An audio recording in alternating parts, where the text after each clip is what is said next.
তুমি কি কখনো খেয়াল করেছ, কিছু মানুষ চলে যাওয়ার পরেও, তারা আর ফিরে না এসেও, তোমার ভেতরের নিয়ন্ত্রণটা যেন তারা নিয়েই চলে যায়?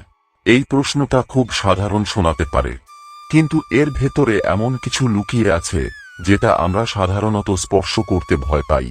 প্রতিদিনের জীবনে আমরা কাজ করি, কথা বলি, হাসি, অথচ কোথাও এক কোণে এমন একটি শূন্যতা জমে থাকে যার কোনো নাম নেই। হারানো ভালোবাসা শুধু একজন মানুষের অনুপস্থিতি নয়, এটা ধীরে ধীরে নিজের ওপর নিজের কর্তৃত্ব হারিয়ে ফেলার এক নিঃশব্দ প্রক্রিয়া। শুরুটা হয় খুব ছোট জায়গা থেকে, কোনো গান, কোনো গন্ধ, কোনো পুরনো কথোপকথনের স্মৃতি। হঠাৎ মনে হয় এই মুহূর্তটা আগে কোথাও ছিল। তখন মন আর বর্তমানের মধ্যে থাকে না, সে পিছনে চলে যায়। অবচেতন মন এমন সব দরজা খুলে দেয় যেগুলো তুমি ইচ্ছে করেই বন্ধ রেখেছিলে। সেখানে কোনো নাটকীয় কান্না নেই, আছে শুধু ভারী নীরবতা। প্রাচীন মানুষেরা বলতো, মন কখনো একা থাকে না, সে স্মৃতি বহন করে, ক্ষত বহন করে। কিন্তু আধুনিক মানুষ এই কথাটা ভুলে গেছে। আমরা ভাবি সময় সব সারিয়ে দেয়, অথচ সময় কেবল চাপা দেয়। গভীরে যা জমে থাকে তা ধীরে ধীরে আমাদের সিদ্ধান্ত, আচরণ, আত্মনিয়ন্ত্রণ সবকিছুকে প্রভাবিত করতে শুরু করে। হারানো ভালোবাসা আমাদের দুর্বল করে, এই কথাটা সহজ, কিন্তু যে জিনিসটা আমরা বুঝতে চাই না তা হলো এই দুর্বলতা আসলে কোথায় কাজ করে। এটা আমাদের চোখে জল আনে না সব সময়। অনেক সময় এটা আমাদের ভেতরের কঠোরতাকে ভেঙে দেয়। আমরা নিজের ওপর আর আগের মতো ভরসা করতে পারি না। সিদ্ধান্ত নিতে গিয়ে দ্বিধা আসে, অনুভব করতে গিয়ে ভয় আসে। দুঃখ তখন আর আবেগ থাকে না, দুঃখ হয়ে ওঠে এক ধরনের অভ্যাস, এক ধরনের মানসিক ভঙ্গি।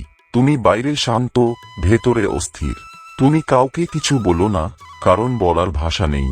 এই নীরবতাই সবচেয়ে বিপজ্জনক, কারণ এখানে কেউ তোমাকে আটকায় না, কেউ তোমাকে প্রশ্ন করে না, শুধু তুমি আর তোমার অবচেতন মুখোমুখি। এই জায়গা থেকেই শুরু হয় আত্মনিয়ন্ত্রণের ক্ষয়।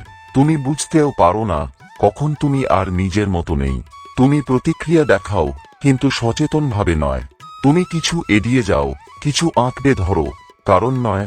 আর এখানেই প্রশ্নটা আরো গভীর হয়, যা হারিয়েছে সেটা কি সত্যি একজন মানুষ ছিল, নাকি তোমার ভেতরের কোনো অংশ যেটা তার সঙ্গে চলে গেছে? মানুষের মন অদ্ভুত, সে যুক্তি দিয়ে চলে না, চলে গল্প দিয়ে। তুমি যেটাকে হারানো ভালোবাসা বলছো, সেটা আসলে একটি অসমাপ্ত গল্প। মন অসমাপ্ত গল্প সহ্য করতে পারে না, তাই সে নিজেই তার অর্থ বানাতে থাকে। অনেক সময় এই অর্থগুলো বাস্তবের সঙ্গে মেলে না, তবু মন সেগুলো আঁকড়ে ধরে। মনস্তত্ত্বে বলা হয়, আত্মনিয়ন্ত্রণ তখনই দুর্বল হয় যখন ভেতরের দ্বন্দ্ব স্পষ্ট নয়। তুমি জানো না ঠিক কি হারিয়েছ, তুমি শুধু অনুভব করো কিছু একটা ঠিক নেই। এই অস্পষ্টতাই দুঃখকে দীর্ঘস্থায়ী করে। দুঃখ তখন আর প্রতিক্রিয়া নয়, একটি পরিবেশ হয়ে যায়। দার্শনিকেরা বহু আগেই ইঙ্গিত দিয়েছিলেন, মানুষ সবচেয়ে বেশি কষ্ট পায় যা সে ভাষায় ধরতে পারে না তা নিয়ে। হারানো ভালোবাসার দুঃখ এমনই। তুমি যদি কাঁদতে পারতে, হয়তো হালকা হতো, কিন্তু তুমি কাঁদো না, তুমি চিন্তা করো, আবার সেই চিন্তাকে দমন করো। এই দমনই ধীরে ধীরে আত্মনিয়ন্ত্রণকে ক্ষয় করে। অবচেতন মন এখানে বড় ভূমিকা নেয়। সে বারবার পুরনো অনুভূতিকে নতুন পরিস্থিতির ওপর বসিয়ে দেয়। তুমি নতুন কিছুতে আনন্দ পাওয়ার আগেই ভেতরে একটা বাধা তৈরি হয়, যেন কেউ ফিসফিস করে বলছে, এর শেষও ওর মতোই হবে। এই ফিসফিসটা শোনা যায় না, কিন্তু প্রভাব ফেলে। প্রাচীন জ্ঞানে বলা হতো, মন যখন কোনো কিছুকে আঁকড়ে ধরে, তখন সে বর্তমান থেকে বিচ্ছিন্ন হয়। আধুনিক ভাষায় একে বলা যেতে পারে অভ্যন্তরীণ বিচ্ছেদ। তুমি নিজের ভেতরে ভাগ হয়ে যাও, এক অংশ সামনে এগোতে চায়, আরেক অংশ পিছনে তাকিয়ে থাকে। এই দ্বন্দ্বের মধ্যেই জন্ম নেয় নীরব দুঃখ। এটা প্রকাশ পায় না, কোনো নাটক নেই, কোনো দৃশ্য নেই, শুধু গভীর ক্লান্তি। তুমি ক্লান্ত হও ভাবতে ভাবতে, কিন্তু ভাবনা থামে না। আত্মনিয়ন্ত্রণ তখন আর শক্তি নয়, বোঝা হয়ে যায়। এখানে কোনো দোষী নেই, না তুমি, না সেই ভালোবাসা।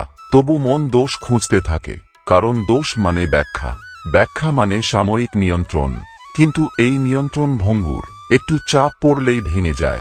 তখন প্রশ্ন আসে, এই দুঃখ কি এক সময় আসে এমন একটি স্তর যেখানে তুমি আর স্পষ্ট করে কিছু অনুভব করো না, না খুব দুঃখ, না খুব আনন্দ, একটা সমতল অবস্থা। অনেকেই একে শান্তি বলে ভুল করে, কিন্তু এই শান্তির ভেতরে এক ধরনের শূন্য চাপা থাকে।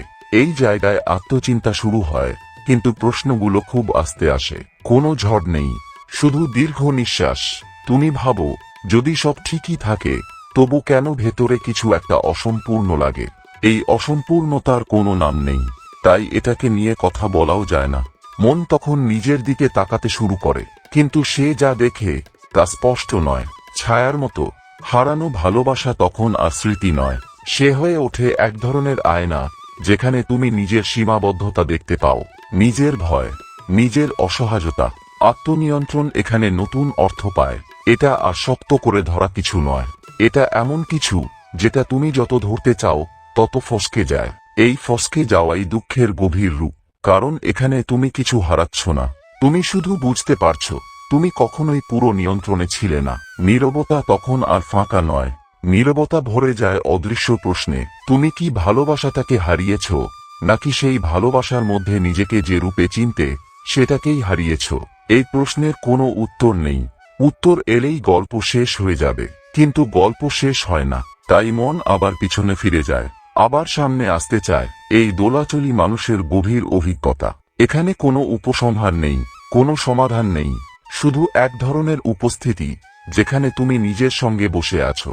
আর এই বসে থাকার মধ্যেই খুব ধীরে, খুব নিঃশব্দে আরেকটা প্রশ্ন মাথা তোলে। প্রশ্নটা অস্বস্তিকর, তাই আমরা সাধারণত এটাকে চেপে যাই। যদি হারানো ভালোবাসায় তোমাকে আজকের তুমি বানিয়ে থাকে, তাহলে তুমি আসলে কি হারিয়েছ আর কি পেয়েছো?